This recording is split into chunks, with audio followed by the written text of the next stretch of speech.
This is Shobia Wan, and this is the third episode of Love, Success, and Real Shit.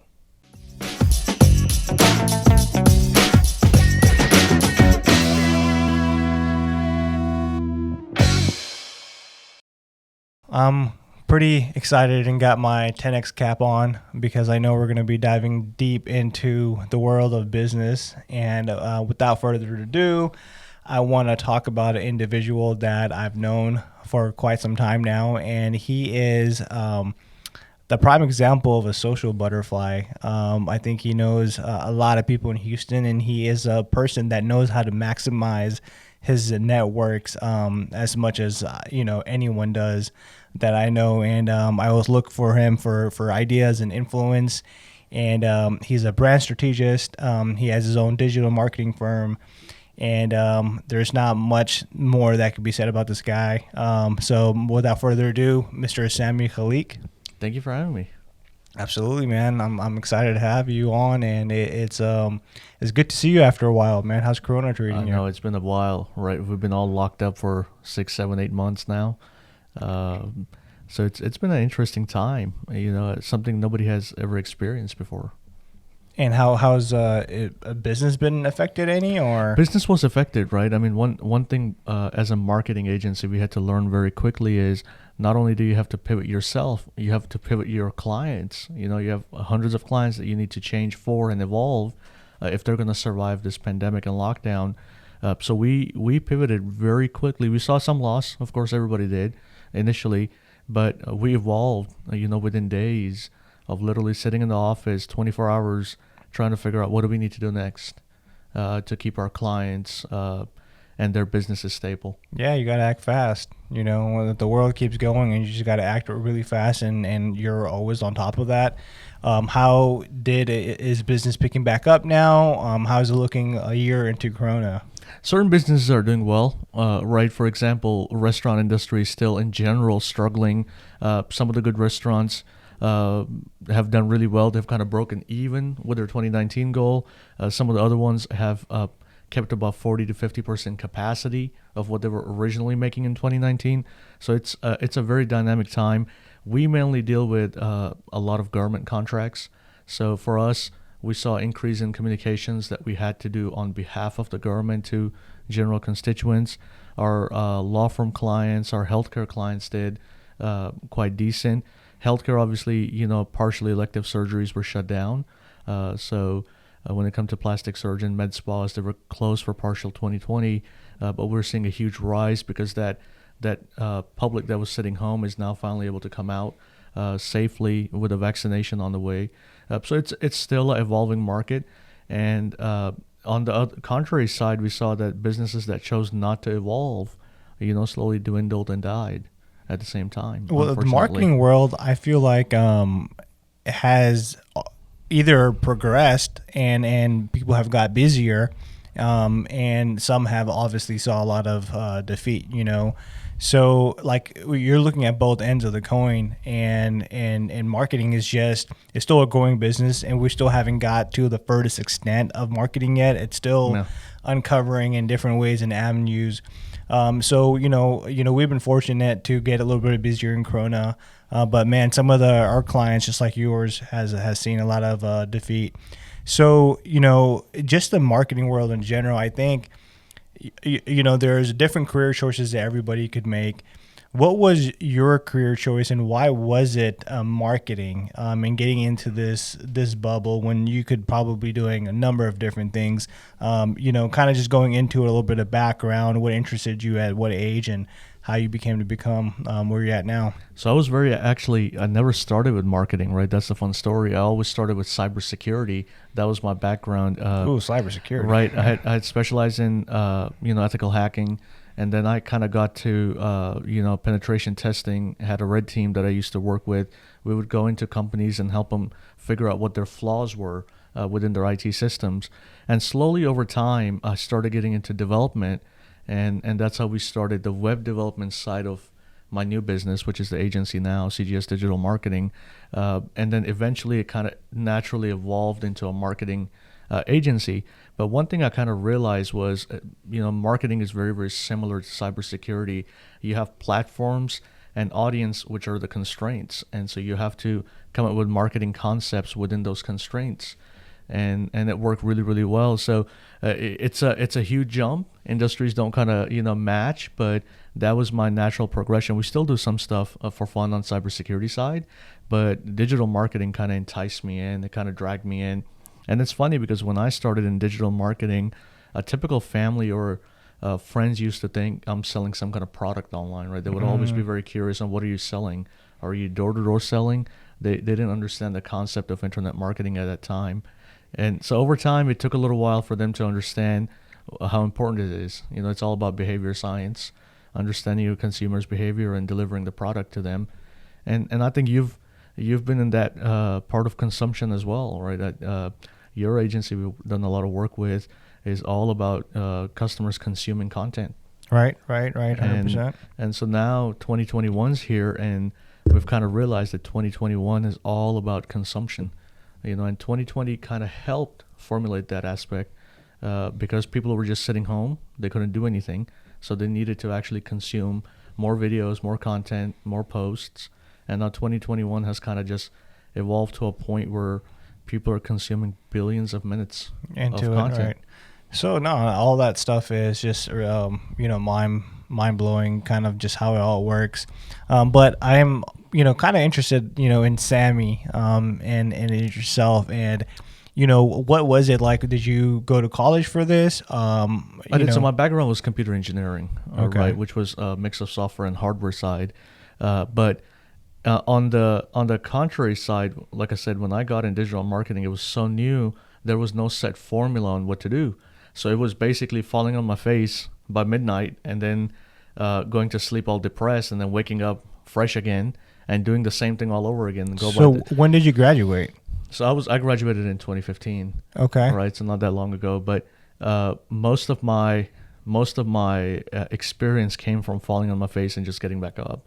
And there was no set mentorship route that I could just take that was a natural fit. It's a new industry, so I really didn't have anybody that I could just bounce ideas off. So a lot of what I did and a lot of how I grew the agency was experimenting, trying different things, and then trying them again and again until you perfect them. Interesting. And so you started, roughly in 2015, and you decided to start your own company. Right. A little bit after that. So well, I actually started when I was 20. You started when Right, you were 20. right And when in did you college. graduate? 2015. No, but how old were you at that point? Oh, I was 24. Okay, so still relatively young. Yeah. So you're kind of starting your own thing. So, how was your family support like? Your parents were, especially coming, and of course we experienced that. Parents wants us to be safe. They want us to take the proven route, the safer route. So, were they on the supportive side, or were they kind of, go ahead and explore and live life and figure it out? How was that like for you? Initially, it was all about stability, right? They wanted me to do something that was stable. Most of my family on dad's side is engineers. Most of my family on mom's side is in business. So we had that both aspects. My dad's in business himself, in textiles and hospitality business. So they were honestly encouraging about the fact that go out and do it, but play safe at the same time. The thing that I kind of also realized that they could have just shut it out and said, no, go find a job. Mm-hmm. So that moral support at home, I think, drastically helped kind of boost what I was trying to do. So at least that kind of went off my head, and I didn't have that pressure, go find a job. Right. So I could really focus on trying to build something by myself. And some people aren't fortunate to do that. No. Some kind of are not fortunate enough, and that sometimes we butted head, but most of the time, like I said, they were very understanding of the fact what I was trying to do. The concepts of it might take 3 or 4 years for me to succeed versus me going and finding an $80,000 job, or a $100,000 job as an engineer in a few years. But now I'm at a stage where I employ multiple engineers, Right. And so they always joke about it. So it's just a good laugh. So how was it, fast forwarding, okay, you got your parents' approval, it took a lot of pressure off of you. Were there, moments or, times where, you did fall, flat on your face, and where your parents are like, okay, you need to rethink your career choice now, or was it where you're like, okay, good, you fell on your face, now keep going? Was Right. it So supportive long run as well?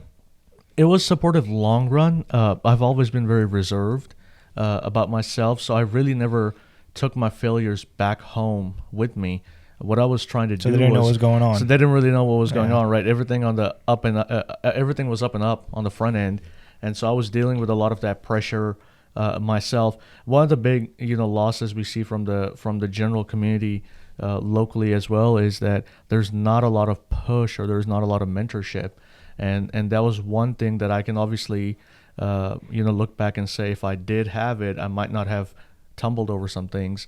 But the good thing is, if I had that mentorship, I might not have learned the lessons that I know now. So it's a double-edged sword, right? You Hmm. need a mentor, but at the same time, you get a mentor. What do you do? Yeah. So, like I said, I always kept it up and up on my parents' end, because they were supportive to begin with. What I didn't want was starting to take my negative approach, or my falling down, and having it affect them. So you only told them the good things. I always told the good So things. they're like, yeah, he's doing good. Yeah. And so basically you kept all the negativity out. You only provided them with the good details. Right. Client signing, expansion, Right. all of that stuff. So you kept doing that. You pretty much faked it till you made it with your parents. With my parents, I did. Right. So you kept on doing that, and they kept on encouraging, and like, okay, he's going in the upward direction. And then you finally find a sweet spot where you're actually running something pretty big and hiring people.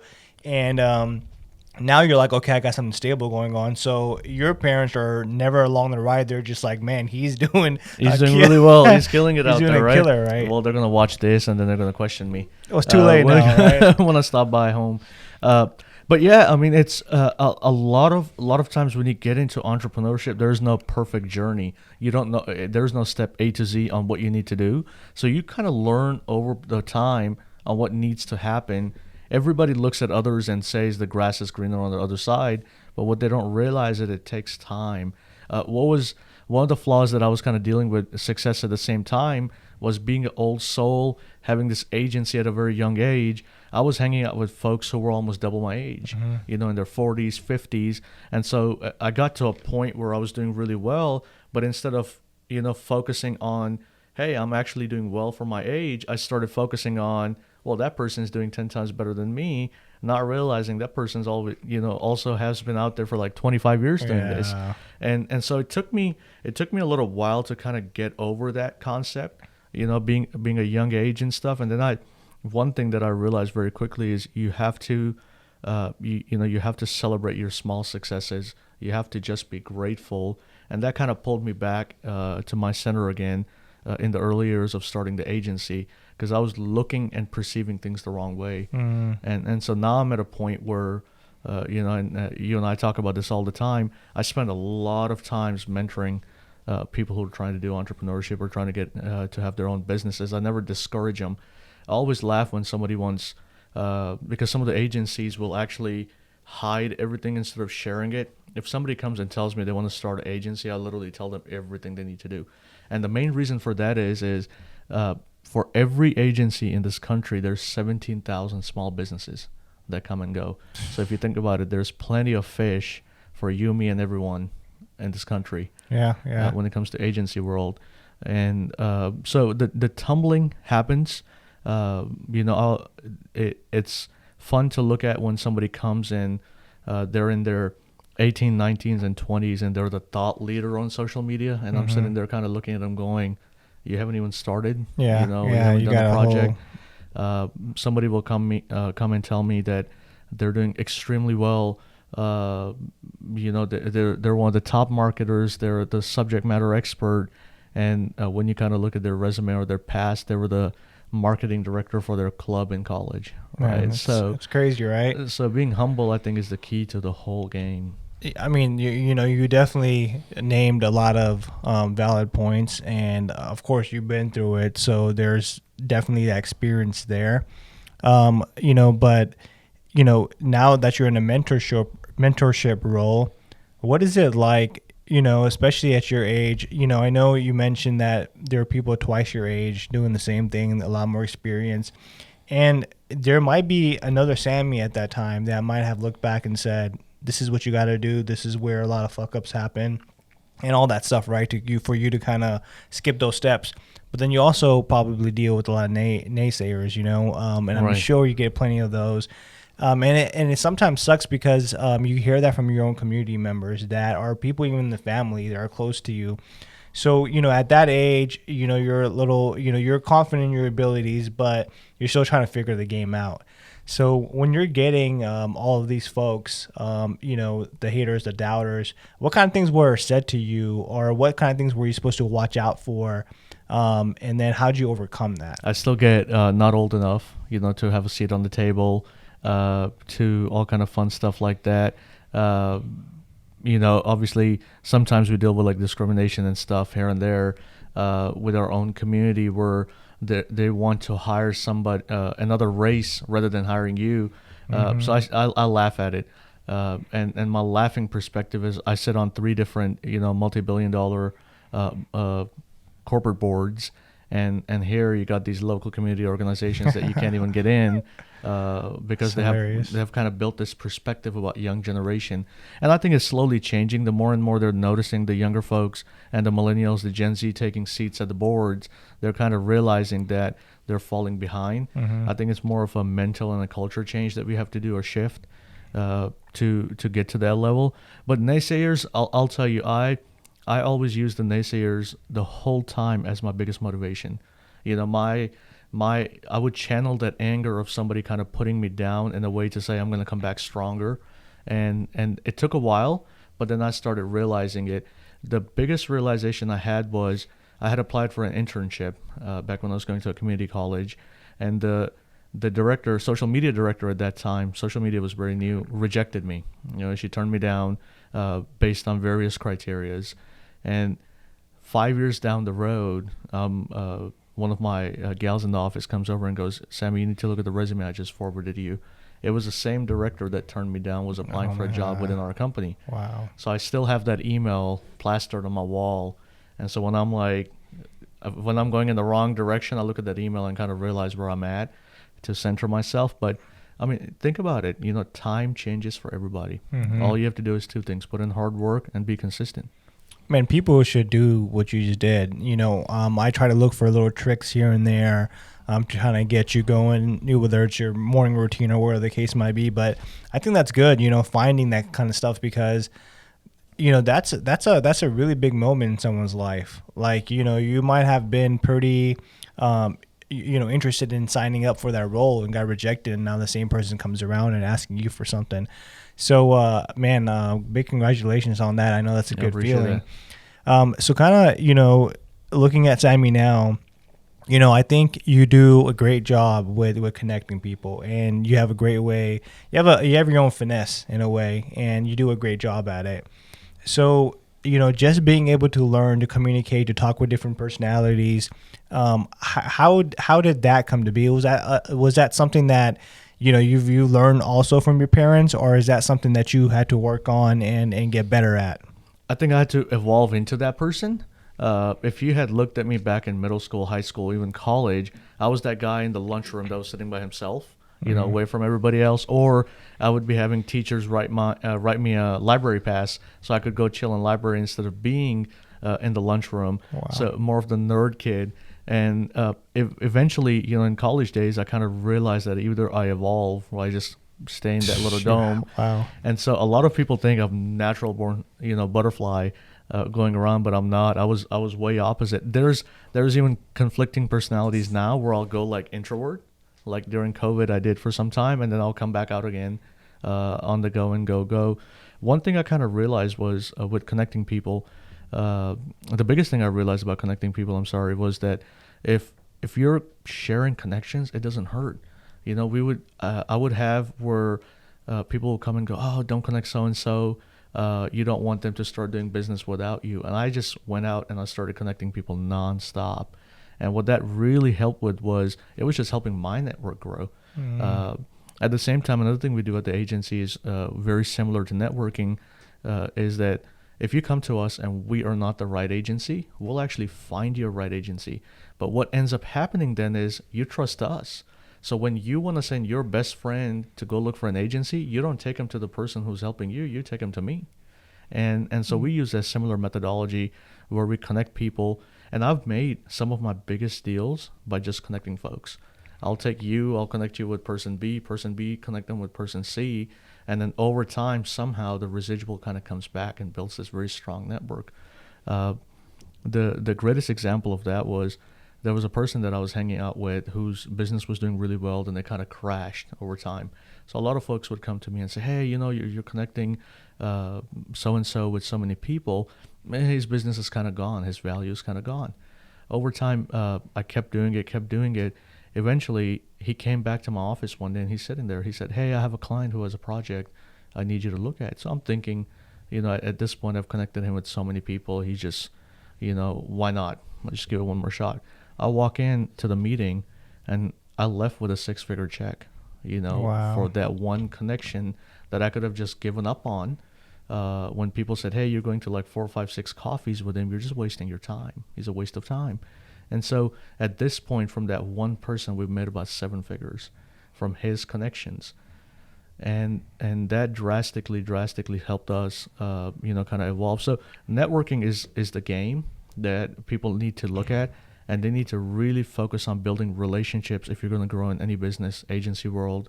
You got to be on the ground. How do you become a better networker? Good ones just have an honest relationship. Don't have expectations. I think a lot of people go into a relationship thinking I'm going to get some kind of deal, some kind of business out of this person. I really go in without expectations. I don't expect that I'm going to make $5,000, $10,000, $20,000, $30,000 out of this person. Just be a genuine person. That's really interesting. And I think networking, it does scare a lot of people. It does. And sometimes someone has a great product and they just don't know how to push it out or go out and Right. kind of give it the right exposure it needs. So, that's definitely, once again, I notice that about you time and time is you're good at connecting people. You're good at really just being at any event that could, possibly, you're doing your thing. I was doing it pre-COVID. I was doing about 60, 70 events a year, And you put don't on get my bow tie, tired. put on my suits. No matter how tired I get, I just show up, even if it's for 5 minutes. I think showing up is the game.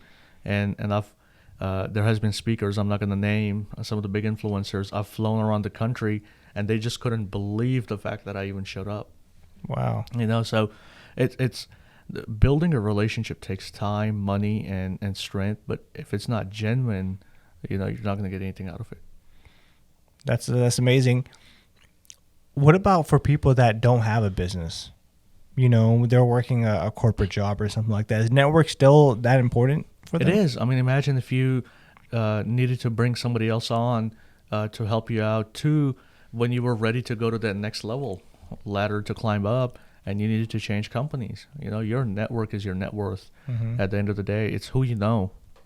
It makes a big difference. And if that relationship's genuine, guess what? They're like, Shobi, come on over. You're the next CMO. So how does Sammy push himself to that extreme rather than, how does Sammy push himself to that extreme rather than, being able to just take a day off, just relax, just, I've been driving all around town and, I could just, sleep in, watch a movie, chill my, friends, but for you, you're like a running machine, right? Right, 7 days a week. So when is it? Because I know you reach out to me sometimes. I'm already occupied doing something else. Hey, come on over. And I'm like, but you're just there. So what is your mindset like, where you're just like, I don't care what day of the week it is, I gotta go. I'm always on the go. I mean, there is work-life balance at some point, but right now I'm on the up and up stage with the agency and growth, and this is the time that I can really put, time into the game. So that's what I'm really just focused on at this point. So it kind of drives me. I have goals when I want to retire, when I want to kind of get away with things. I never know. My retirement goals might be too aggressive. I might never get there, but I'm spending my whole energy trying to get to those goals. My second big goal when I'm really not doing anything is give back to charities. There's various charities I'll volunteer with. We'll go feed the homeless, do different drives. So I'm just kind of going, but I'm not perfect, right, by any means. There are days where I just turn off for like 5 days. I'll disappear from the world. I I'm don't see literally, that. yeah, nobody sees it, but it might be times where I'm just like for 3 days I'm watching Netflix, not doing jack. So that's the fun side of me that nobody sees, the disappearing side.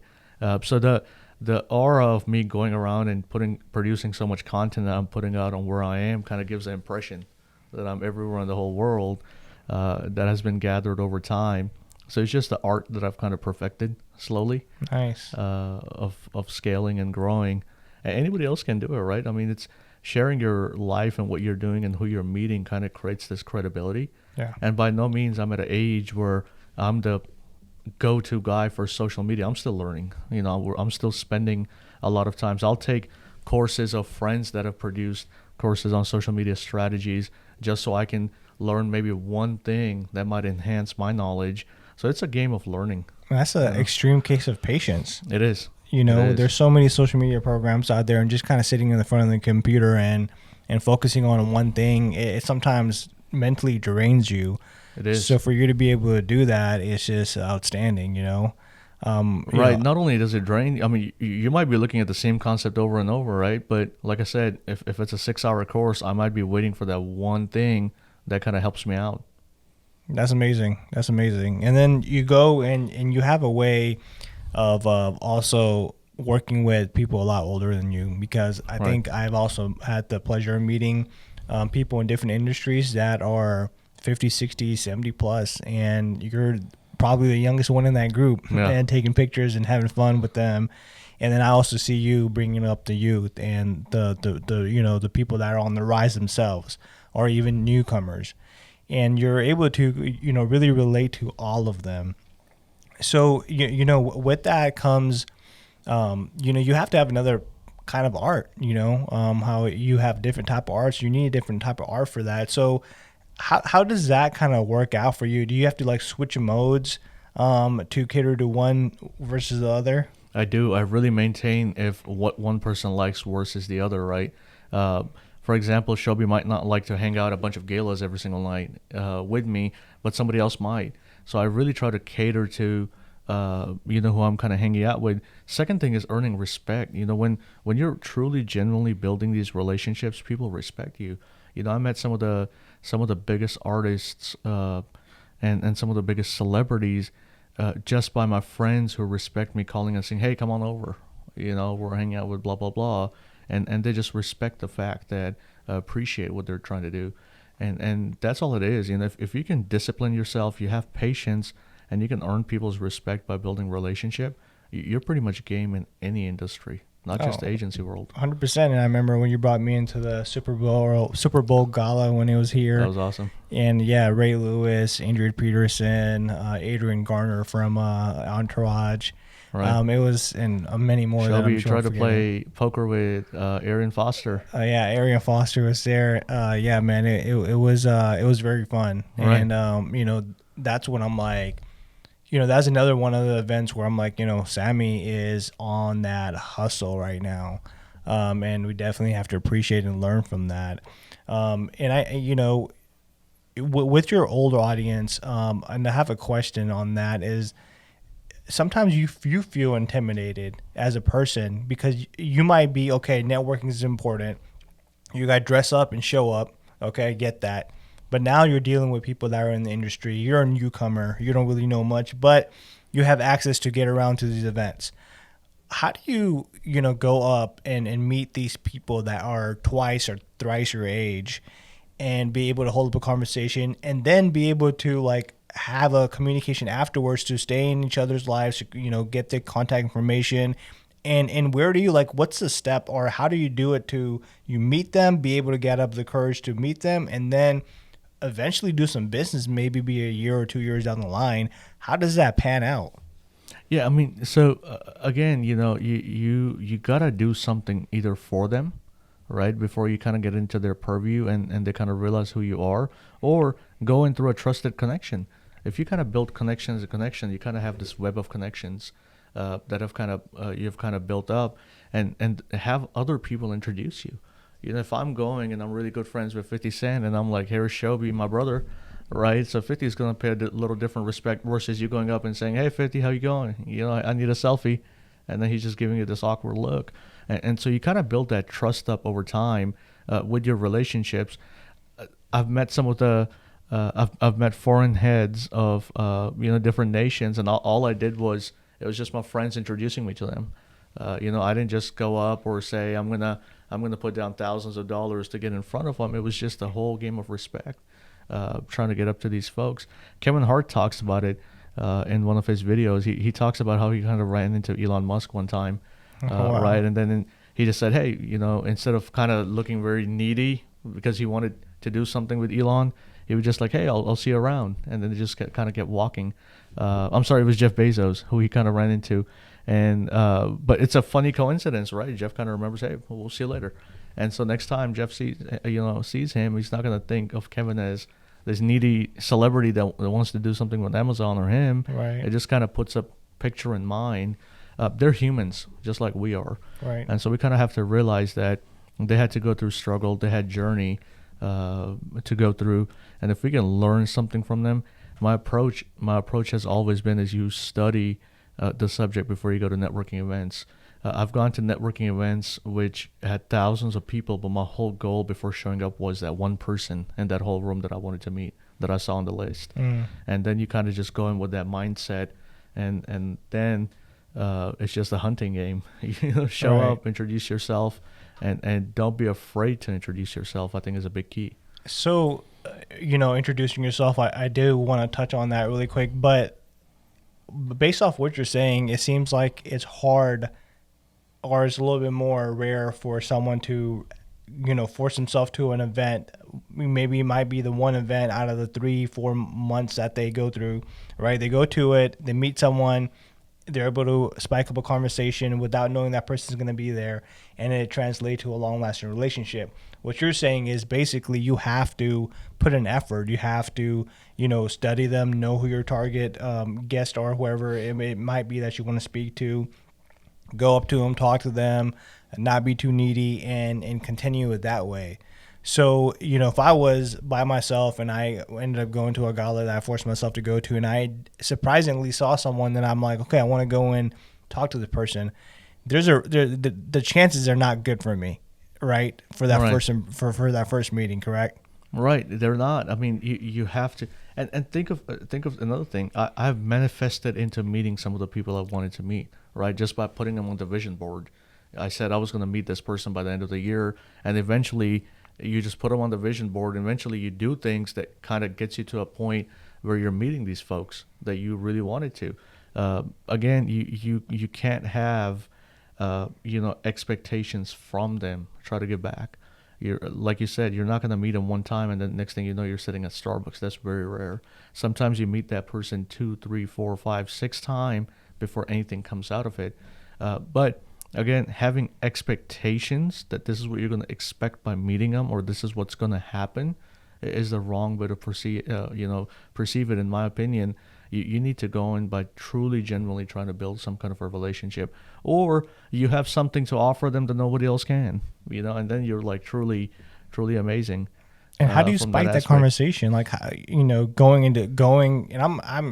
I'm just fascinated by this, so I just want to go into detail as much as possible. So if someone's listening to this, you see that person, what is it like? What's the conversation like when you go Right. to them? Hey, you introduce yourself, and then where do you go from there? Well, I mean, think about it. When you approach someone and you're like, "Hey, I read your or I saw your interview and blah blah blah. That was an amazing thought that you gave me that really helped me get to the next level." And then they kind of start realizing that this person actually knows about me. Knowing about them is not necessarily like you have 3 kids, their age this, their birthdays are this, right? You kind of freak them out at that point. They're calling their security and going, "Here's a stalker." They actually want to know that you genuinely have an interest in them, and then you kind of just strike up a relationship. Like I said, that's your foundation of things, and then the next time you see them, they start remembering you. My way of meeting some of these influencers was that they would see me over and over and over and over again at similar events, and then eventually they will get very curious on why I'm there, what's my purpose, strike up a conversation. Hey, let's go have lunch. At that point, they've seen me so many times. They'll go have lunch. You'll go have a lunch. You have this deep, meaningful conversation. Again, no agenda, right? I'm not saying that I'm going to have a lunch with you and then by the end of it, I need $1 million from you. But over time, you build this relationship where you become a trusted person close to them. And so the key is to kind of get into that trust circle. That's very interesting. It's Yeah. it's almost like a sales game. It is. I call it a game of chess. Yeah. A very smart chess game. You just have to be genuine. Yeah, and that was the icebreaker. That's kind of what I was looking for, where you said, "Hey, I saw this piece that you wrote or talked about, and Right. just talk about it in that way." And that way, because when you do that, they sometimes, just like you said, reply back and be like, "Oh, what'd you think of it?" Or, "Hey, what do you do?" So it might just strike gold for you that one time, but to get your chances even better, you have to be consistent with the person that you're trying to follow up with. So I do appreciate that. I think I mean, that's gonna your be good. stars have to align right at the end of the day. If their path is going this way and you're going this way, there's no way you're just going to meet up or something's going to happen. So you really got to be at a same wavelength, is how I say it, with them, and it has to synchronize for you to kind of fall in their path. Things don't just happen because you want them to happen. You're dropping $200,000 at a club. They're not going to come hang out with you. They're looking for genuine relationships. Folks and influencers have money. They have money. They don't need to be shown more money. What they want is they want respect. They want real relationships. Interesting. And as far as a sales pitch is concerned, you don't really directly do that. It's just based off of time seeing them, and they're like, "What do you do?" And like, "Hey, I run a video production company." Oh wait, I need something like that. So it naturally just unfolds into business. Naturally builds a pipeline, right? I mean, then eventually, once somebody kind of falls in that business pipeline, you go a little salesy. You go on that attack mode and stuff. But once you kind of become the trusted source, for example, there's a lot of clients that we have. Their uncles will come to us. Their cousins will come to us with their businesses. So over time, we've kind of gotten to a point where we're like the go-to agency for the family. And so that's more of your referral clients. But Right. at the same time, when you're kind of building these massive connections, you're building this massive authority online, you're building credibility, and people are seeing it. And that credibility is what brings people in to the door. That's fascinating. That's absolutely fascinating. And man, I think you just, and I know for a lot of us, because when I go to these networking events or, talk to these people and just, a lot of the question is, how do you network? How do you be able to hold a conversation? And I think that, okay, yeah, this is what you need to do, A, B, and C, not be needy, hold up a conversation. But I think what you just highlighted was that bridge of how to get there. We know the big picture, but details on step by step how to get there, I think is important. And I think it's pretty fascinating, man. And I think entrepreneurship and business, it's so it's pretty, it's lengthy, and you don't have much support.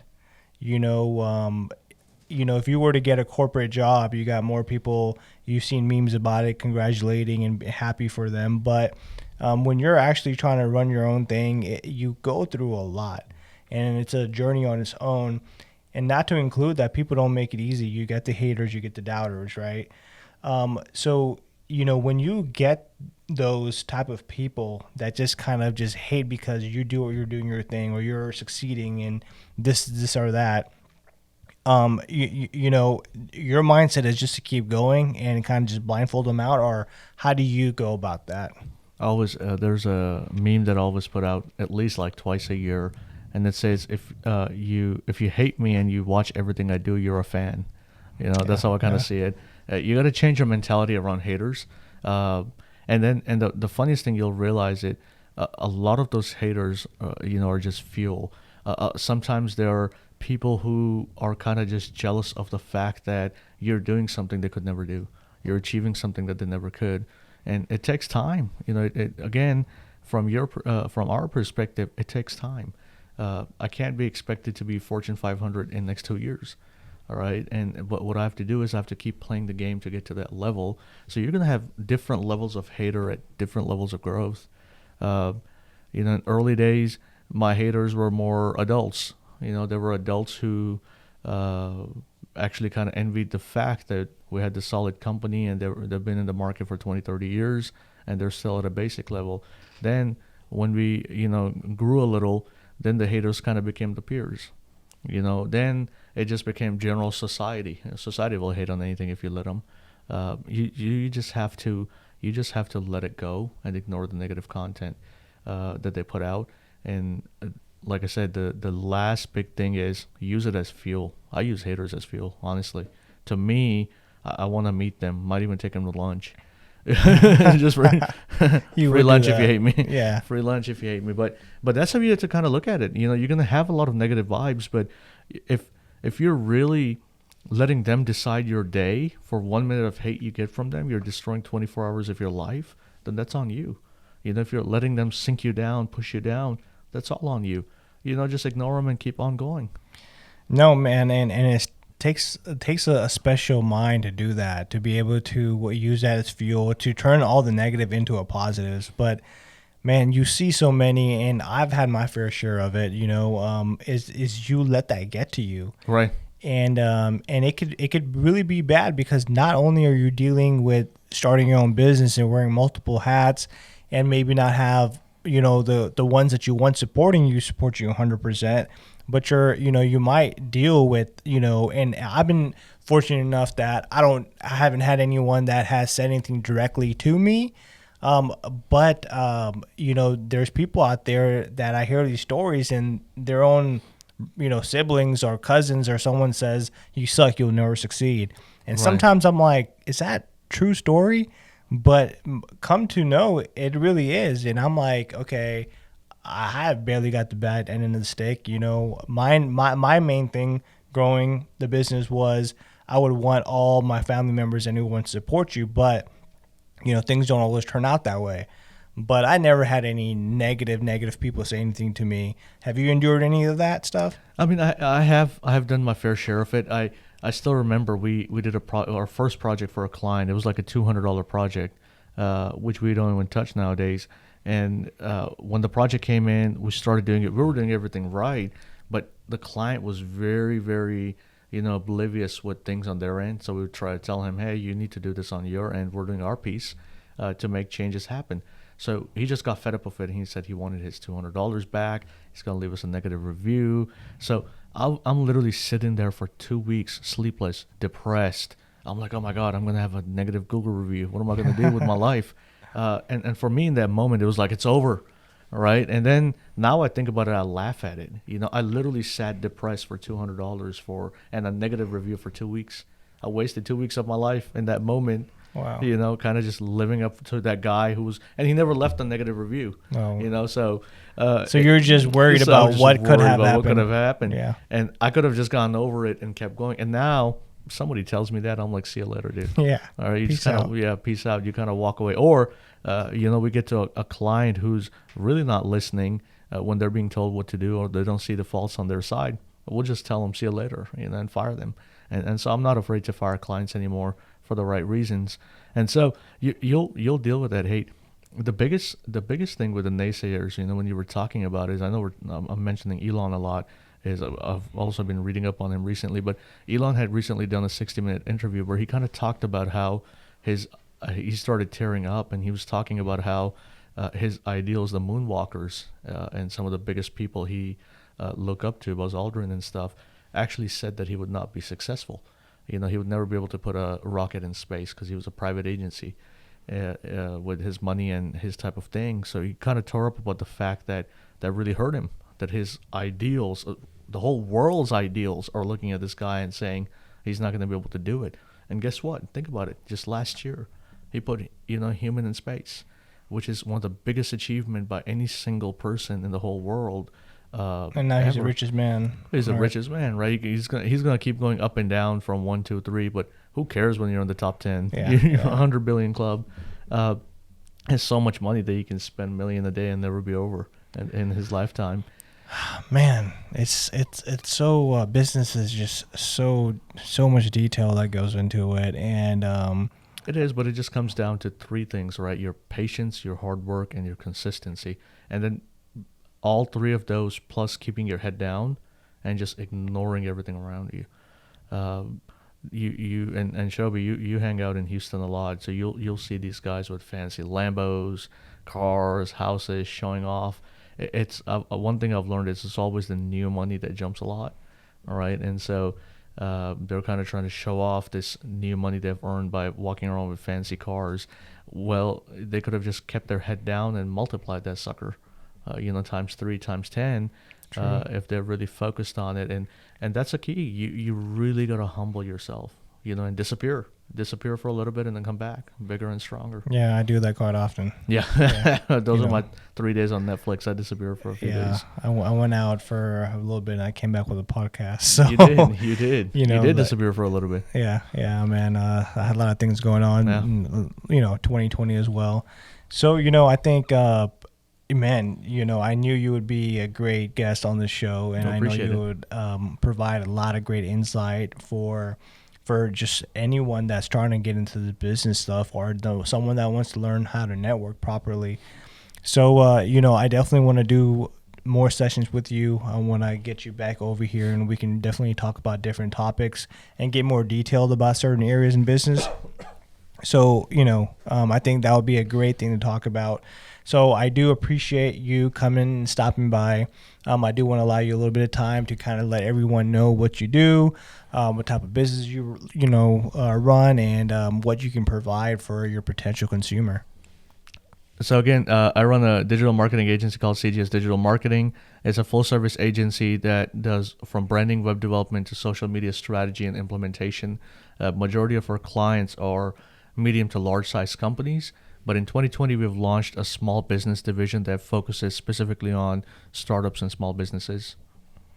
Okay, absolutely, man. I encourage everyone to connect with Sammy. He's always available. As busy as he is, he'll still find some time to come and let you eat his brain and gain a lot of knowledge, and really, help you with the next step in business and career choices. So once again, Sammy, thank you so much for being part of this, and I will definitely look forward to seeing you again on one of our podcasts. Appreciate it. Thank you for And having me. absolutely, and thank you for all our listeners. Podcast number 3 is done, and I appreciate you guys tuning in.